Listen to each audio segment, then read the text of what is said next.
E aí, tudo bem com vocês? Hoje eu tô a fim de falar de um assunto que não dá muito pra gente brincar com esse assunto porque é um assunto sério. Eu vi no TikTok também que teve aí um menino postou um vídeo aí sobre a escala de trabalho 6 por 1, né? Que a pessoa trabalha 6 dias e folga um. Que na minha opinião a pessoa trabalha 6 dias e morre um, né? Porque ninguém com uma vida ativa consegue trabalhar 6 dias e fazer alguma coisa no final, com um dia de folga, porque é muito pouco tempo. Eu tinha escrito um artigo no LinkedIn, que eu vou deixar aqui o link na descrição para vocês lerem, que falava justamente sobre a quantidade de carga horária que a gente trabalha hoje. A gente não está no pior cenário, não. A gente já teve em cenários muito piores. Antigamente não se existia regulamentação sobre a quantidade de horas que uma pessoa poderia trabalhar. Antigamente era o que o empregador dizia que você ia trabalhar e você trabalhava por aquilo, fechava-se um valor e era isso. Isso aí vai, acho que um século atrás, século XIX por aí. E as coisas foram evoluindo, né, graças à tecnologia, à revolução industrial e etc. Começaram-se a surgir as constituições, né, de cada país e algumas regulamentações em relação ao trabalho. Só que assim, por mais que nossos antepassados trabalhavam aí por mês mais de 300 horas ou em torno disso, porque para ser sincero, eu não sei quantas horas tinham naquele momento, mas eu sei que os turnos de uma pessoa chegava até 12 horas. E assim, em relação à escala 6 por 1, vamos pensar em alguns cargos, como por exemplo o auxiliar de serviços gerais, o auxiliar de limpeza. Cara,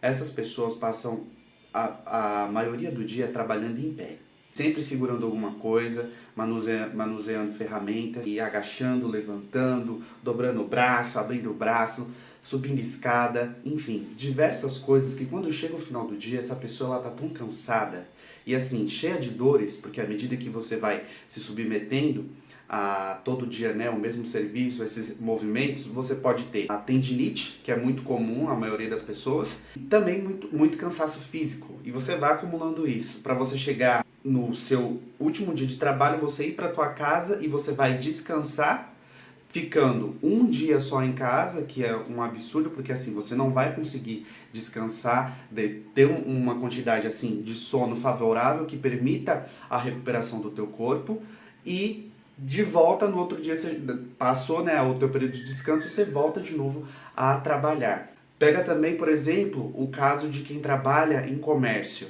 trabalha em shopping, principalmente no final do ano. Gente, as pessoas no final do período de trabalho, elas não têm mais saúde mental. As pessoas ficam num nível assim de estresse muito grande. Imagina, a pessoa fica o dia inteiro aí, que tá, por exemplo, na loja de tênis. Aí o cara pede um tênis pra ele e não gostou do tênis. Ele volta, sobe no estoque de novo, desce, traz outro tênis.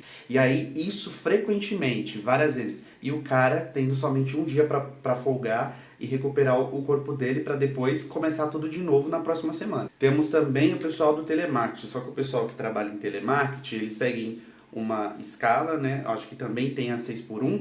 E, detalhe, eles trabalham só 6 horas. Mas pega uma pessoa que trabalha 8 horas de relógio numa empresa aí comum e pega uma pessoa que trabalha de telemarketing. O cansaço é igual, mesmo que o cara aqui que trabalha em telemarketing tenha trabalhado só 6 horas. E eu diria que até a pessoa que trabalhou 6 horas com o serviço de telemarketing fica mais cansada do que uma pessoa que trabalha 8 horas. Porque a carga emocional, gente, é tão repetitivo, você dá bom dia várias vezes, você dá informações repetidas várias vezes e uma ligação atrás da outra, que o teu emocional não aguenta. Nós não somos máquinas, somos seres humanos. E exatamente por nós não sermos máquinas, nós não vamos substituí-las. E por mais que nós tenhamos avançado, que a CLT aí tenha estabelecido um período de 44 horas semanais, ainda existem cargos, existem funções que estão sofrendo muito para ter uma vida equilibrada. Aliás, quem hoje em dia, com a carga horária que a CLT estabelece, consegue ter uma vida equilibrada? Porque é assim, a gente acorda cedo, dependendo do lugar que você trabalha, você vai gastar aí 2 horas de relógio para você chegar no seu trabalho. Daí do seu trabalho, você fica lá aquele período de 8 horas, depois você, ou até um pouquinho mais, se a gente fica 8 horas e 48 minutos, você sai, volta para casa, você tem mais 2 horas de relógio, de trânsito, e às vezes um pouquinho mais, né, dependendo do lugar que você mora, porque a quantidade de pessoas saindo do trabalho é muito grande. para você chegar em casa, tomar o seu café ou comer a sua janta, ou às vezes fazer a sua janta, tomar um banho, descansar para no outro dia você voltar de novo para o trabalho. Ah, Celso, mas isso está na lei. Certo, está na lei sim, mas quem criou a lei? Quem definiu que você tem que trabalhar 44 horas semanais? Quem definiu que a sua força de trabalho vale o que você ganha hoje? Por exemplo, o salário mínimo. O salário mínimo hoje está R$ 1.320. Cada hora do salário mínimo equivale a R$ 6, cara. R$ 6. A pessoa se esforça durante 1 hora para ela ganhar R$ 6. O tempo que você dedica ao trabalho laboral, se você estivesse fazendo outra coisa, você poderia estar investindo em você. Como, por exemplo, fazendo um curso. Às vezes você tem o objetivo de emagrecer, vai emagrecer. Ah, mas essas coisas são coisas supérfluas. Jamais. A questão é que a gente começou a endeusar tanto o trabalho que a gente não consegue olhar mais para as outras coisas e criar relacionamentos, viver junto da nossa família, voltarmos para si mesmos e para a nossa própria evolução. Tudo se tornou uma questão de trabalho e consumismo. Então você trabalha, faz o produto, a empresa vende o teu produto, as pessoas compram o produto e aí aquele produto ele acaba de novo, a gente volta, faz mais daquele produto e fica assim, ó, nesse ciclo vicioso em que as únicas pessoas que são beneficiadas, me desculpem, são as pessoas que detêm o poder. Porque as pessoas que são proletárias como nós, estamos fazendo o quê? Trabalhando igual uns condenados. Ah, mas a empresa faz o favor de me contratar. Cara, pelo amor de Deus, para de ser burro. Para de ser burro, porque você vende a tua força de trabalho, você dedica parte da tua vida, tempo da tua vida, para entrar dentro da empresa e produzir para ela, não para você. Ah, mas a gente tem alguém que estudou sobre isso e falou sobre isso? Temos sim, e que infelizmente ainda é julgado até hoje, que é, por exemplo, Karl Marx. O Karl Marx é citado num livro do Mário Sérgio Cortella, que ele fala que um dia nós chegaremos a trabalhar, acho que 4 horas de relógio. É nesse livro aqui, Por que Fazemos o que Fazemos. Quem não conhece o Mário Sérgio Cortella, ele é um filósofo da atualidade, ele já escreveu alguns livros, gosto muito dos livros dele, e esse livro aqui, especificamente, ele fala sobre projeto de vida, questões do trabalho, sobre o homem como máquina, sobre a rotina, sobre a origem da motivação, dentre outras coisas muito interessantes que vale a pena a leitura. Então, para Marx, a gente chegaria num nível de tecnologia assim tão grande que a gente conseguiria trabalhar só 4 horas de relógio.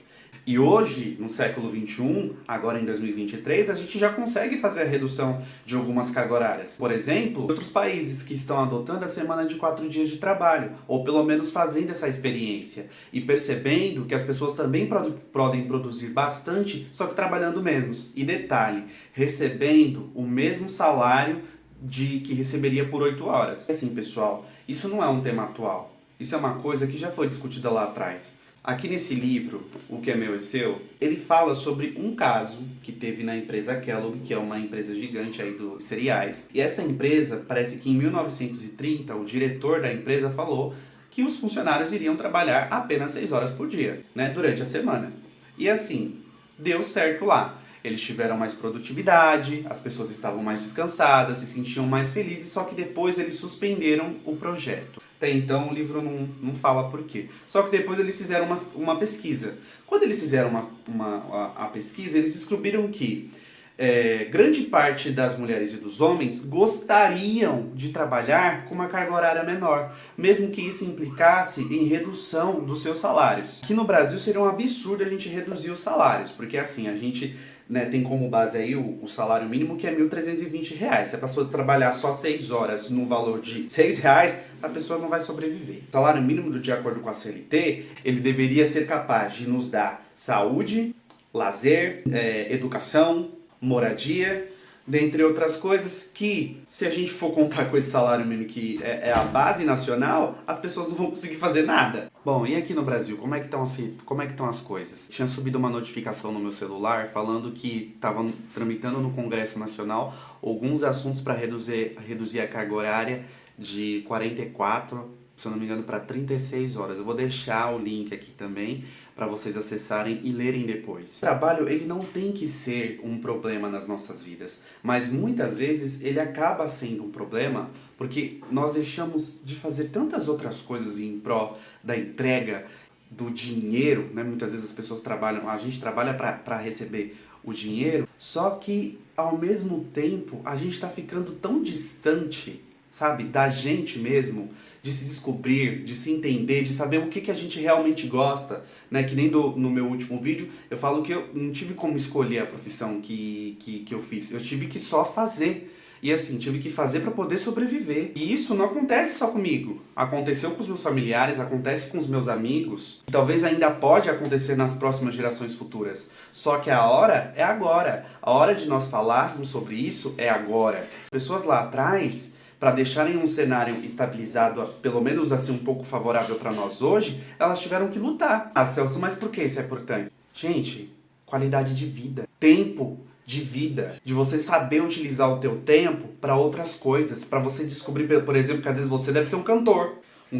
ator. Tempo para você estudar, para você se entender, entender esse mundo, entender as pessoas. Tem um livro muito bom que é o Direito à Preguiça, de Paul Lafargue, prefácio por Marilena Chauí. Inclusive esse livro eu peguei de indicação da Rita Von Hunt, que ela é uma drag queen que fala também sobre essas questões sociais, muito boa. Sigam o canal dela também para quem quiser aí aprender mais um pouquinho. E o Paul, ele vai falar justamente sobre a necessidade de a gente ter tempo de ócio, da gente ter um tempo para a gente não fazer nada, para a gente refletir sobre a vida, para a gente pensar sobre as coisas. Esse é o momento da gente pressionar o Congresso Nacional e falar assim, cara, não dá mais pra gente trabalhar igual uns condenados, não. Tá na hora da gente, pelo menos, chegar a um nível de equivalência. Da gente produzir e ter o nosso dinheiro, mas a gente também conseguir equilibrar a nossa vida emocional, a nossa vida pessoal, para que o trabalho não se torne um empecilho nas nossas vidas. Ah, mas no trabalho a gente se desenvolve, no trabalho a gente aprende coisas novas. Sim, a gente aprende coisas novas e a gente não vai deixar de aprender coisas novas, gente, se a gente reduzir a nossa carga horária. Eu acho que muito pelo contrário. A gente vai começar a vivenciar mais o social, a ter mais tempo para fazer outras coisas, para se descobrir em outros lugares.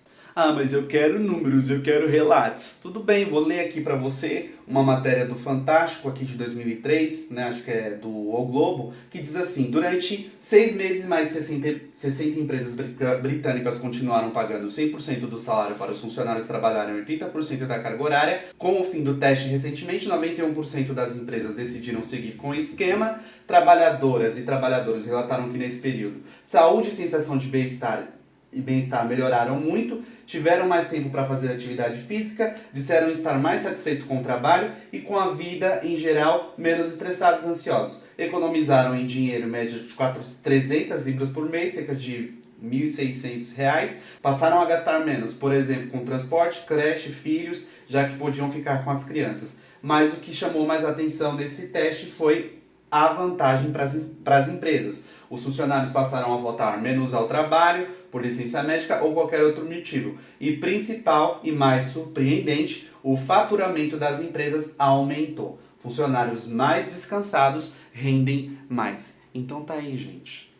Tá aí, 60 empresas fizeram o teste e a grande maioria aprovou. Por que não acontece aqui no Brasil? Tá na hora da gente começar a se mover, galera. Tá na hora da gente começar a se valorizar. Porque quem move a máquina pública são pessoas. Quem move as grandes empresas hoje são pessoas. E a maioria dessas pessoas não são ricas. A maioria dessas pessoas estão aqui, ó.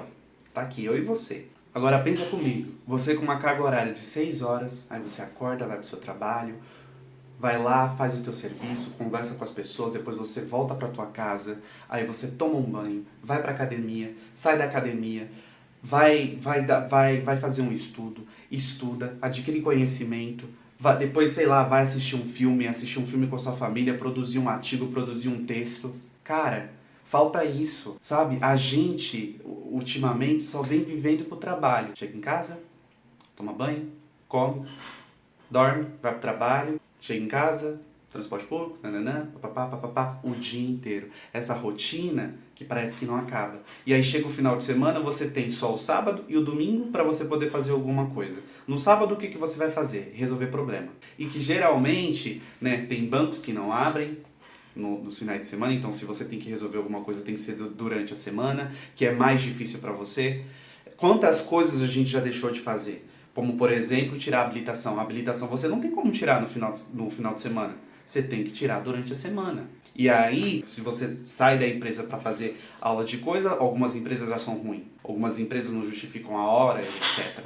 Se a gente tivesse menos tempo trabalhando, a gente conseguiria conciliar. Bom, parece uma utopia, né? Algumas pessoas acreditam, por exemplo, o caso da Rita Von Hunt, que um dia o capitalismo ele vai deixar de existir. Ele vai ter que ser forçado a deixar de existir. Porque a gente sabe que a máquina capitalista hoje destrói o meio ambiente, uma emissão aí de gás carbônico absurda para a produção das coisas que precisam existir. Um consumismo exacerbado que não precisaria existir, né? E esse livro, inclusive, fala sobre a questão do consumismo exacerbado. Então, assim, a sociedade, ela vem mudando a sua linha de pensamento. E a gente precisa acompanhar essa linha de pensamento também. E eu espero que, assim, de verdade, que essas coisas passem pelo Congresso Nacional. Que a gente comece a ver essas coisas sendo visíveis aqui no nosso país. Porque a gente também precisa disso. A gente precisa do nosso tempo. Principalmente o Brasil. O Brasil que tem uma desigualdade social muito grande. E eu creio que a redução da carga horária com a permanência dos mesmos valores que as pessoas receberiam por trabalhar 8 horas já ajudariam aí a vida de diversas famílias. Bom, esse foi o vídeo de hoje. Leiam um artigo aqui que eu deixei do LinkedIn, gente, porque aí vocês vão conseguir ter uma base melhor para vocês poderem falar sobre isso com seus colegas ou com outras pessoas, ou até mesmo para você absorver isso para dentro da tua cabeça. Vou deixar aqui os 3 livros que eu li, que eu baseei para escrever o artigo, são livros muito bons, tá bom? Vale a pena a leitura. Adquirir conhecimento, gente, é a única ferramenta que nos proporciona a liberdade de pensar, porque aí a gente não fica preso a amarras e a outras coisas e a opiniões ou até mesmo fake news de outras pessoas. Então, o que eu tinha para falar era isso, tá? Um beijo para vocês e até o próximo vídeo.